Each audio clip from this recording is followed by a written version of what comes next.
وفاقی وزیر اطلاعات عطا تارڑ کہتے ہیں حملہ آوروں کے سہولت کاروں تک پہنچ چکے ہیں، خوارج کا تعاقب کر کے انہیں ختم کریں گے۔ دہشت گردوں کا مقصد صرف انتشار پھیلانا ہے، ان کا کوئی مذہب نہیں ہے۔ ملک میں فرقہ واریت اور انتشار کی کوئی گنجائش نہیں ہے۔ دہشت گرد چند کوڑیوں کی خاطر مسلمانوں کا خون بہا رہے ہیں۔ ہینڈلرز کو پکڑنے کے لیے تمام وسائل بروئے کار لا رہے ہیں۔ دہشت گردوں کے گرد گھیرا کافی حد تک تنگ کر دیا ہے۔ ذمہ داران کو کیفر کردار تک پہنچایا جائے گا۔ ہمارے حوصلے اور عزم بلند ہے۔ جو اسلام آباد میں واقعہ ہوا، یہ جو لوگ اس کے ذمہ دار ہیں وہ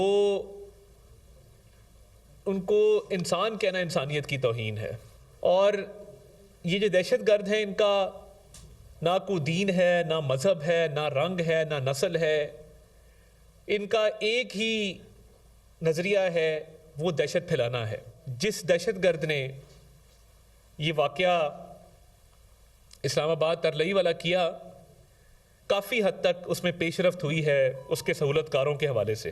ہم کسی صورت بھی یہ جو شدت پسندی ہے، یہ جو دہشت گردی ہے، اس کی قطعاً کوئی بھی انشاءاللہ تعالیٰ آپ کو اس میں سکم نظر نہیں آئے گا۔ ہم ان کو پراپر نکیل ڈالیں گے، ان کا تعاقب کریں گے، ان کا پیچھا کریں گے، اور یہ پوری طرح ریزالو ہے ریاست کا کہ یہ خوارج ہیں، اور ان کا خاتمہ اسی میں پاکستان کی بہتری، پاکستان کی بھلائی ہے۔